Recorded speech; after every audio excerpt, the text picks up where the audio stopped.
Hello and welcome to episode 75 of This Week in Germany. As always, we'll be bringing the world to Germany and Germany to the world with news for the week beginning the 8th of June 2015. My name's Daniel. And my name's Rob. Each week we feature stories from the news, society, and culture in the English language. If you want to find out more, including ways to follow us on Facebook and Twitter, head over to our website, thisweekingermany.de.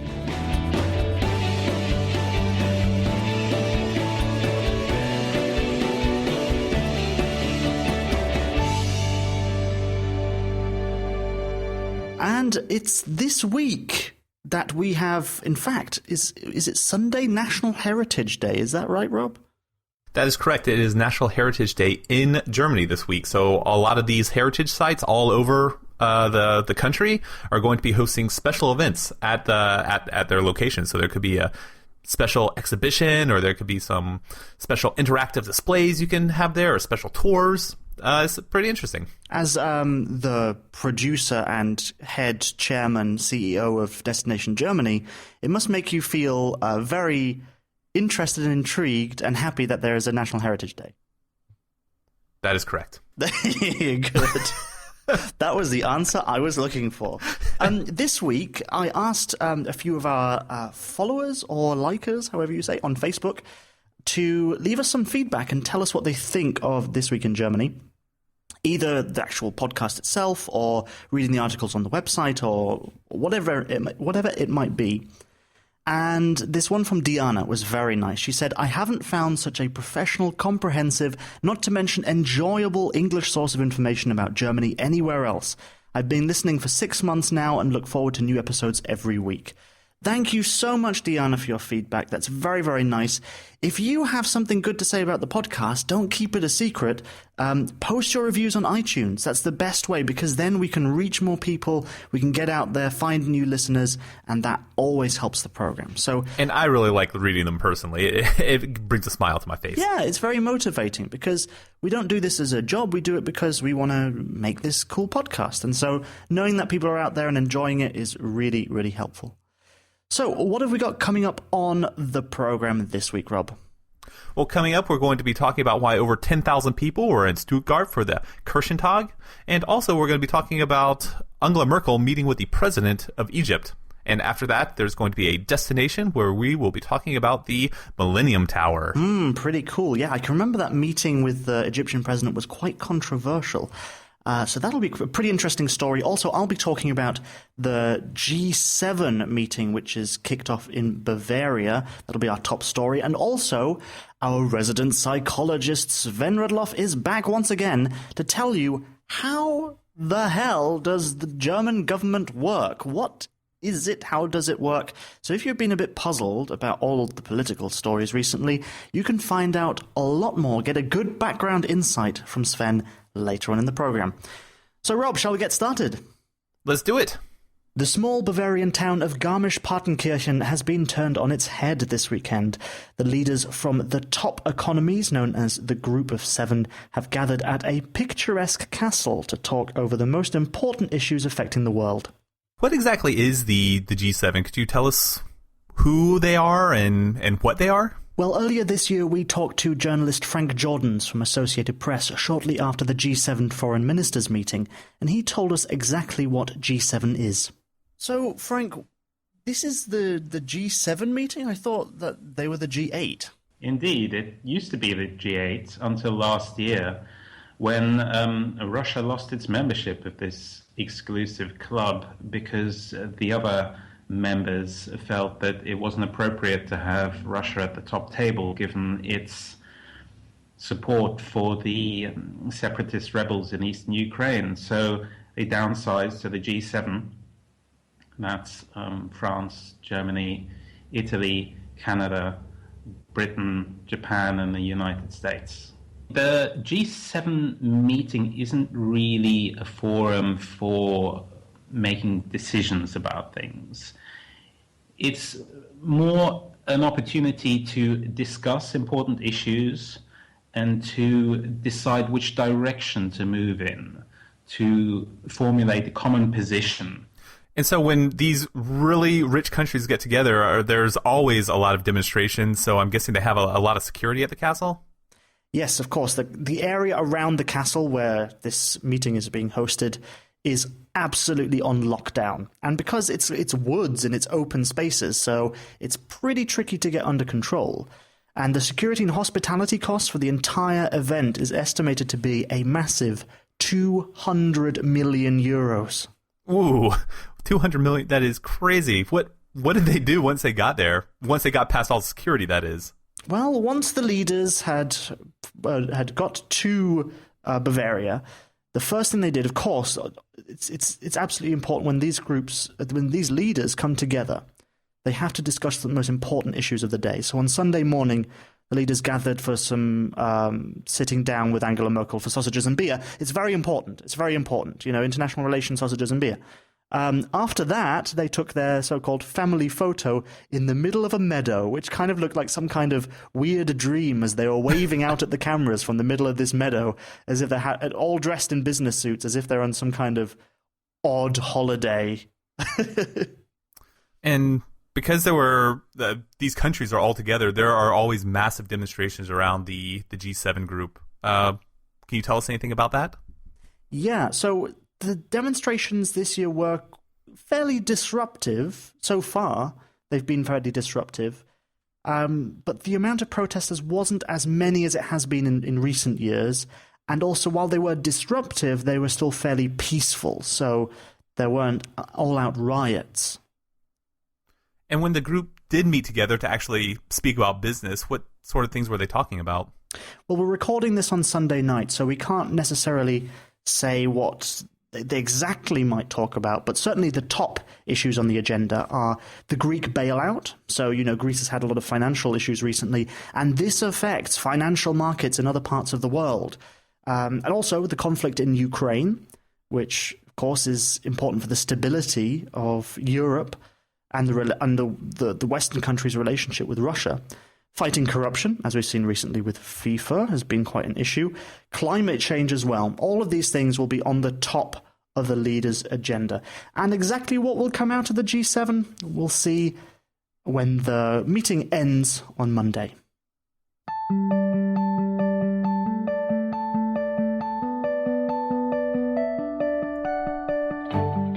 And now for this week's News in Brief. This past Wednesday, Chancellor Angela Merkel met in Berlin with Egyptian President Abdel Fattah al-Sisi. This is the current president who ousted the previous president in July of 2013. Before the meeting took place, human rights groups addressed the Chancellor to urge her to speak with al-Sisi and tell him that Germany's continued relations with Egypt depends on ending policies that violate human rights laws. At the news conference, Merkel said that Germany denounced capital punishment in any form and praised peace efforts that were taking place in the Middle East. She went on to pledge closer economic ties with Egypt, stating that they were a key partner in fighting Islamist extremism. Later, the conference experienced a bit of a disturbance when a female reporter yelled and accused the Egyptian president of being a murderer. Down with military rule was also heard from parts of the press pack. Some journalists from Egypt responded with "Long live Egypt." Both Chancellor Merkel and President al-Sisi were accompanied out of the room by security guards. In Stuttgart, the German Protestant Church opened its biannual Congress with a huge turnout of support. Over 100,000 people were in Stuttgart for Wednesday's Kirchentag, or Church's Day, including German President Joachim Gauck. This convention in 2015 will discuss a variety of different topics, including the problems that refugees are facing and the persecution of homosexuals during the Nazi era. Andreas Barner, who was the president of the assembly, said that our society's ability to survive hinges on our ability to create and preserve peace. He said that due to the events taking place around the world, it is important to assume a Christian sense of responsibility. A large topic was that of refugees and their plight.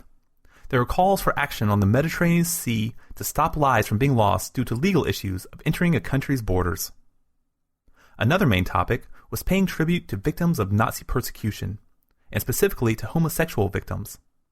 Barner spoke and reminded that the church had played a role in this, and that discrimination in modern society must be eradicated.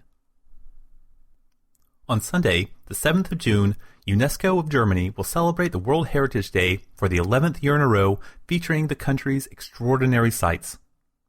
This event gets special guided tours, presentations, and exhibitions at many of the heritage sites around Germany. They're expecting over 10,000 visitors to show up this day, as it will be fun and exciting and a great learning experience for both children and adults. The theme is UNESCO's World Heritage Connects, as these sites are meant to connect people around the world across national borders. The host site and central event will be near Lake Constance, at a site called Prehistoric Pile Dwellings Around the Alps. And that's this week's news in brief. Do you fancy getting a bi-weekly update from us with the best of this week in Germany and all of the news that the country has to offer? Sign up to our email newsletter in the sidebar at thisweekingermany.de. And by the way, Rob, bi-weekly, that means once every 2 weeks, right? Not twice a week. That is correct. Once every 2 weeks. Okay, very good. What's coming up next?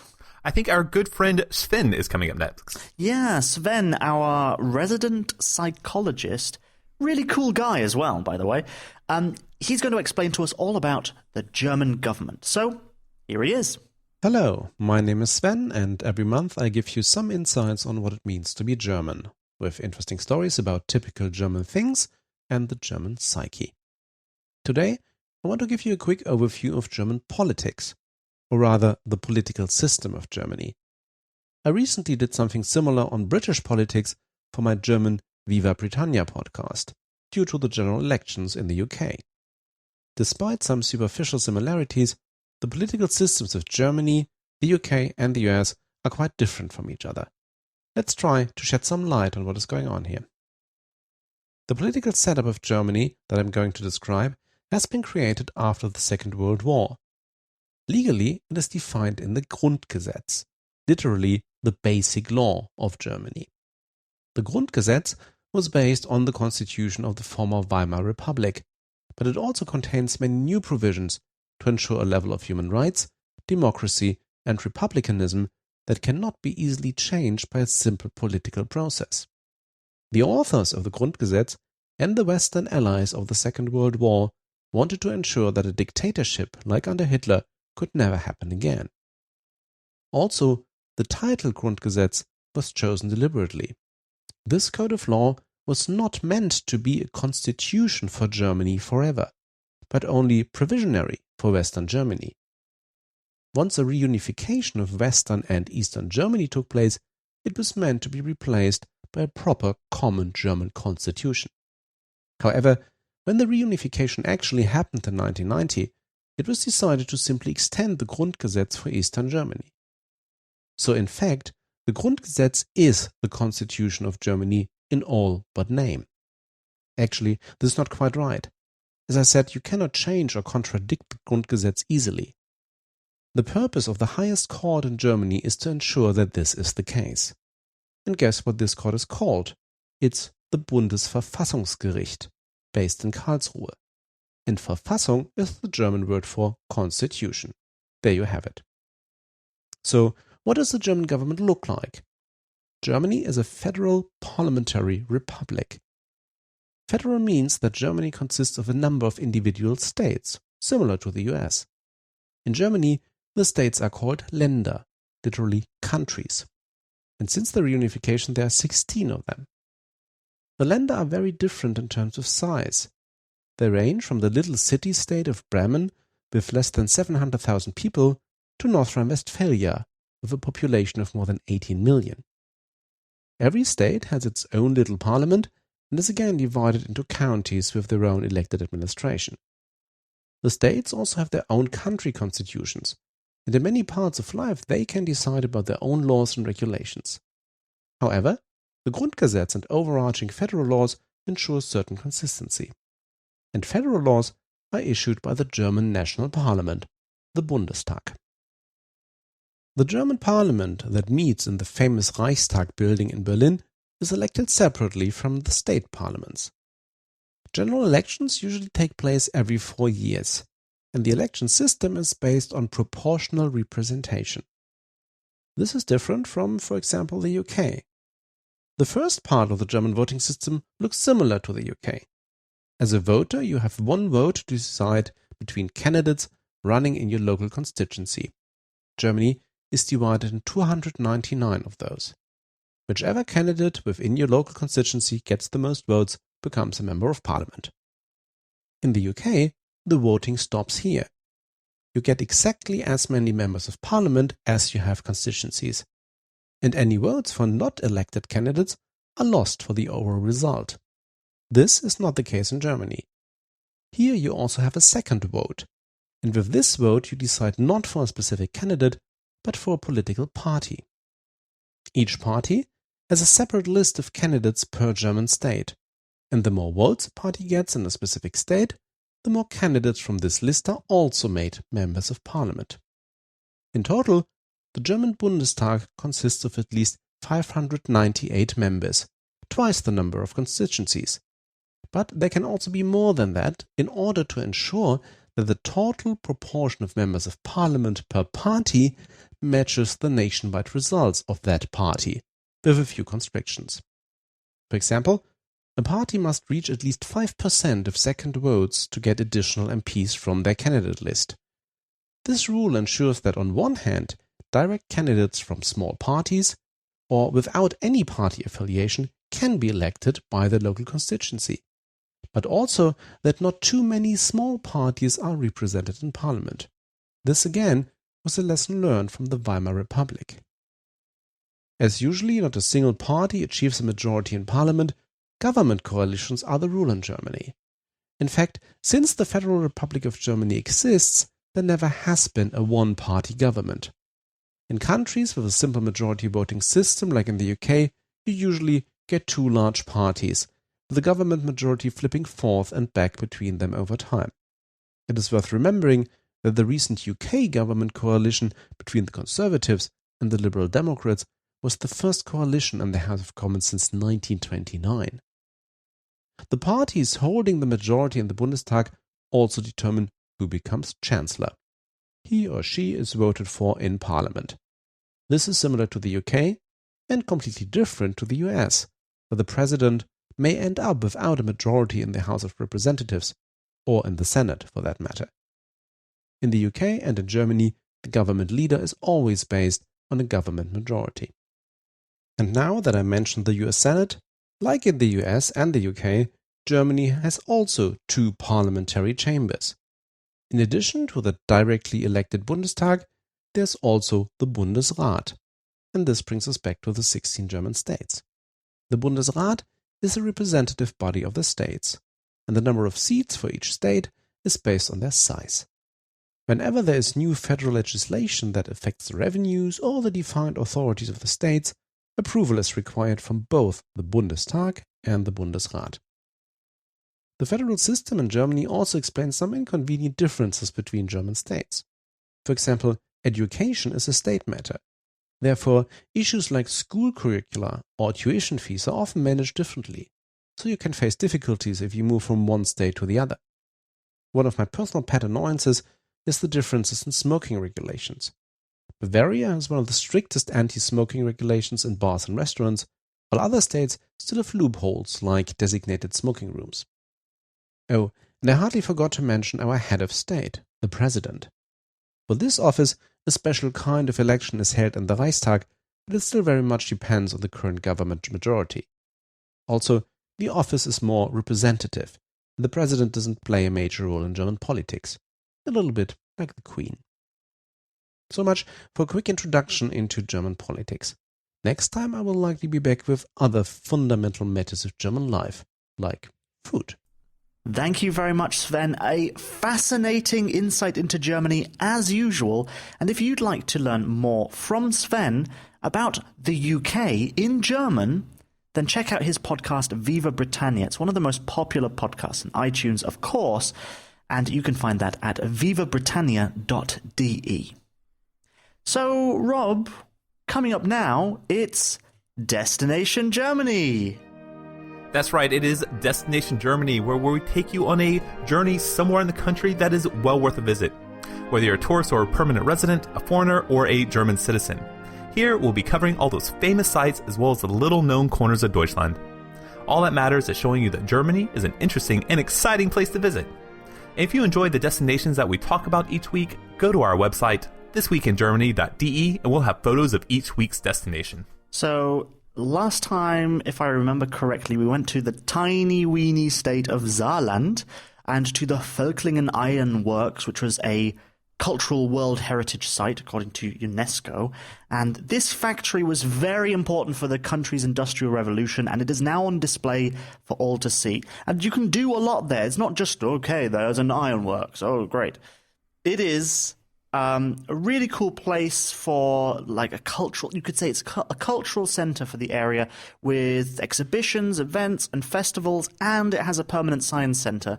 And if you take a look at the photos on our website, you'll see it's sometimes lit up in pretty colors and hosts some interesting events. So that's really, really cool. Not just a blast furnace, as the old saying goes. So Germany, of course, has a lot of, in terms of places to visit, as we know, because every week we hear about them here from Rob. So what are we going to learn about this week? Well, this week we're going to take you to a place that is somewhere pretty much in my backyard, and that's we're not going to your backyard, are we? Not my actual backyard, but the same state. It's in the the state of Saxony-Anhalt, and we're going to the capital, Magdeburg. And this city has a lot to offer, but I'm going to single out something special. I always like telling you about extremes, so this week I'm going to tell you about Germany's tallest wooden building, the Millennium Tower, or in German, the Jahrtausendturm. Okay, I have to ask the obvious question first. Why is there a huge wooden tower in the middle of Magdeburg called the Jahrtausendturm? Well, I'll have to ask you, have you ever heard of the Bundesgartenschau, or the Federal Garden Show? Well, as you know, Rob, I'm always into the latest in garden culture, but maybe you could tell me a little bit about what it is. Okay, it's a horticulture event that takes place every other year. A what? Horticulture event. What's that? Think gardening. It's a big gardening show. Right, okay. Okay, yeah. That takes place every other year, and it is a huge deal in Germany and internationally as well.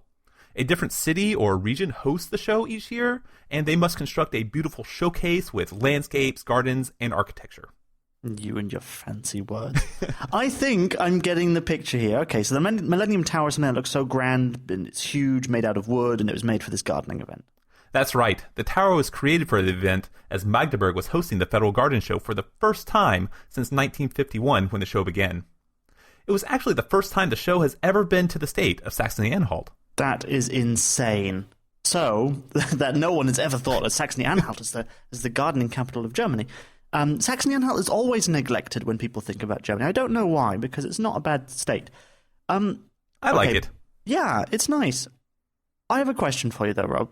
Yes. Maybe you could answer this directly and honestly as you can. Okay. Why is it called the Millennium Tower? Well, it's a pretty practical name for it because the year that this was held was 1999, right at the turn of the millennium. Hence, the Millennium Tower. Okay, so why did they decide that Magdeburg's garden show needed a huge wooden tower? The tower is in Magdeburg's Balon Park. Very good. Balon Park, yes. It stands at 60 meters tall. It has 6 huge floors, and the theme is man's development of sciences. Something that has always drawn my attention are the interactive areas. If I can play with something rather than just looking and reading about it, all the better. Are you sure it's actually meant for adults to play with, or are you going to like a child's park and just playing with things? What's really the difference? No, yes, no, yine. Adults and children, yes, can both play with the different science experiments that they have there. Okay, so it sounds like something that people would really want to experience. It's not just the tower. There's a lot more to it. Yes, I'm going to tell you a little bit, not what you can find on every floor, but give you a general gist of what it's like to be there. First, trying to describe what it looks like from the outside. Think of a huge, giant drill head coming out of the earth, but it's a little bowed, so it kind of looks artistic. And there's a staircase that spirals around it so that visitors can get a great view of the rest of the park and everything surrounding it. Cool. And what about the inside? On the inside, you work your way up from the bottom to the top. And on the bottom, you're pretty much seeing the birth of mankind and what they were capable of. And you see how man progresses through the ages as we learn new things and get a better understanding of how the world works. And by the time you get to the 5th floor, you can see today's modern sciences and technology. I really wonder what it's going to look like in the future. If there's going to be, if today's modern technology is going to look like what technology of early times, look to us now. Yeah. So then you get to the 6th floor, and it's man's eventual destruction in the nuclear apocalypse, and then you just jump off, right? Luckily not. The 6th floor is an observation deck where you can get a great view over all the trees and the garden and see the lands far into the distance. Okay, it actually sounds like a really cool place, especially for Saxony-Anhalt. Anything else that you want to tell us about before we have to wind down Destination Germany this week? Well, something that caught my eye was located on the very bottom floor, which is the largest, and they claim that they have a labyrinth, which is a maze that visitors can find their way through. I think that sounds like incredible amounts of fun. Remember, just the normal park looks amazing enough, a great reason to visit it, but with a Millennium Tower, it is a must-see. Would you say, Rob, that people should go to Saxony-Anhalt just to see the Millennium Tower? There's lots to do, and Magdeburg itself, the entire city, is really cool, but when you're in Magdeburg, definitely go to this park, see the tower. And if you want to learn more and see photos of the Magdeburg Millennium Tower, go to our website, thisweekingermany.de, to check it out as always.